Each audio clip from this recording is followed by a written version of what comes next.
bahaya yang datang dengan tiba-tiba. Orang yang ditunggu sudah lama tidak datang. Barang yang dicari tak bertemu, dan lain-lain sebagainya. Lalu tumbuh hazan, duka cita.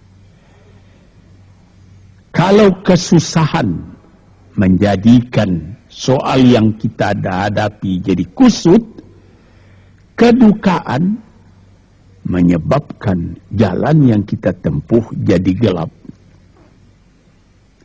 Nah, ini dua hal yang bisa menghambat, menjadi rintangan bagi manusia di dalam kehidupannya. Lalu yang ketiga, aku berlindung kepada Engkau ya Allah minal ajaz. Lemah. Lemah apa? Lemah fikiran. Tidak ada energi lagi. Tidak ada inisiatif lagi. Menyerah saja. Lemah. Belum dihadapi suatu soal, hati lebih dulu sudah lemah. Merasa itu soal terlalu besar.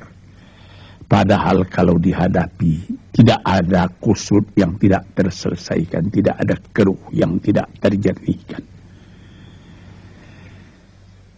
Yang lebih berbahaya lagi. Yang keempat, apa? Malas.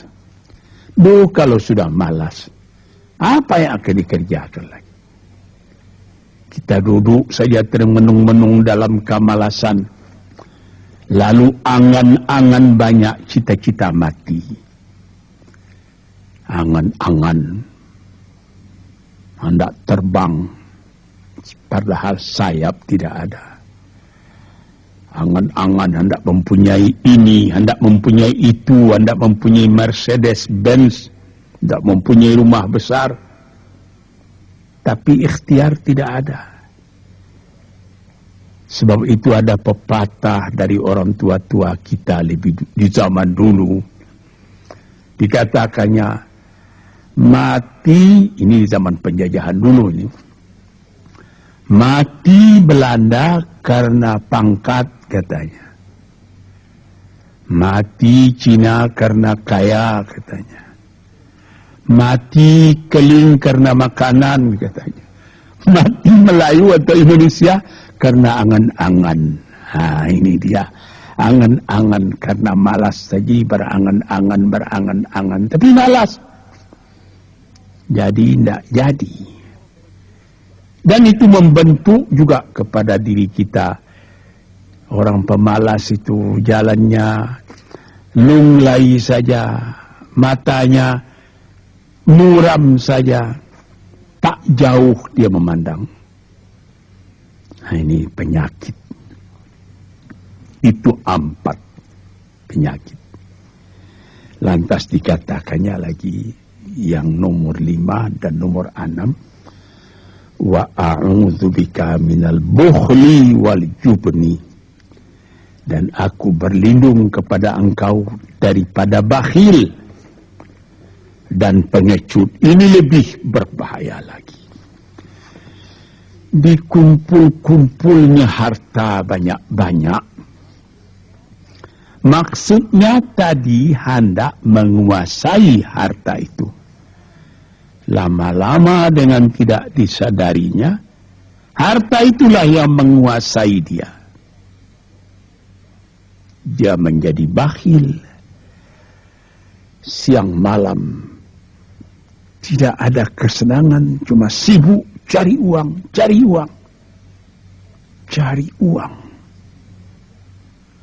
Kemudian simpan banyak-banyak. Gunanya ya cuma mengumpul itu saja.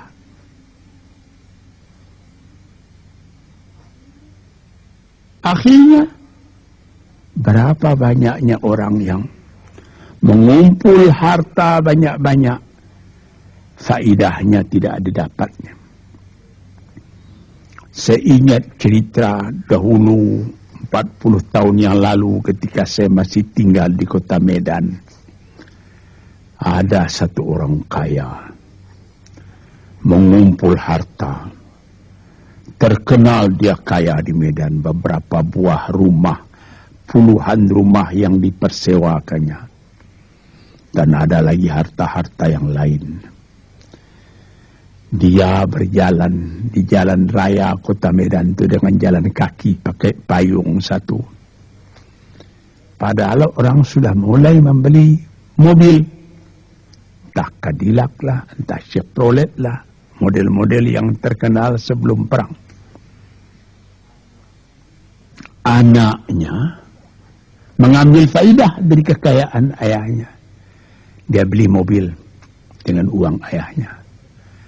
Lalu orang bertanya, "Tuan, anak Tuan sudah naik mobil, Tuan masih jalan kaki." Apa jawab si bakhil tadi? "Saya anak orang miskin, anak saya anak orang kaya," katanya. Nah, inilah orang yang bukan lagi mencari harta buat menguasai harta itu, tetapi dia mencari harta buat dikuasai oleh harta itu. Yang nomor 6 lebih jahat lagi, apa? Jubun, pengecut. Pengecut ini menjadikan separuh dari kehidupan manusia menjadi gagal. Ada pepatah orang, kalau engkau berniaga atau berusaha, meskipun modalmu tadinya tidak ada, asal engkau berani, itulah modal utama dalam hidup. Sesuai dengan pepatah Melayu atau pepatah Indonesia lama, dia katakan,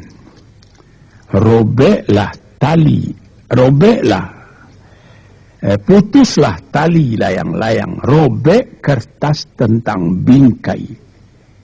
Hidup jangan mengepalang, tidak kaya berani pakai.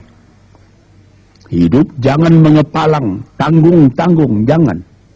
Tidak kaya berani pakai. Keberanian itu adalah modal. Sebab itu kalau orang rugi berniaga, itu belum rugi. Yang penting berani. Karena adat perniagaan itu tidak saja beruntung, rugi juga kadang-kadang. Tapi kalau keberanian yang hilang, separuh daripada kekayaan tadi sudah habis. Walaupun masih banyak ada, tapi keberanian tidak ada, separuh sudah habis. Akhirnya, walaupun kekayaan besar, tapi kepercayaan hilang, itu namanya habis, tidak ada lagi. Walaupun berjuta yang tinggal dalam tangan, tapi orang tidak percaya. Apa lagi artinya? Sebab itu yang pertama sekali modal itu keberanian menghadapi hidup. Ini 6. Yang ke-7 dan 8, wa a'udzubika min ghalabatid daini wa qahrir rijal, dan aku berlindung kepada Engkau ya Ilahi daripada pengaruh utang. Hutang itu, itulah anak muda yang duduk di sudut masjid tadi, dipengaruhi oleh utang. Sampai Rasulullah sendiri pun mengatakan, iyyakum wad-daina. Jagalah supaya kalau sedapat-dapatnya jangan sampai berutang. Tapi ini bisa juga berutang kalau keberanian tidak ada, dan berani itu membuka jalan buat mencari bayarnya. Tetapi kalau pengecut, berutang lagi, itu payah buat membayar. Sebab itu Nabi mengatakan, iyyakum wad-daina, saya akan sedapat-dapatnya elakkanlah supaya jangan berutang. fa innahu hammun bil laili wa madhallatun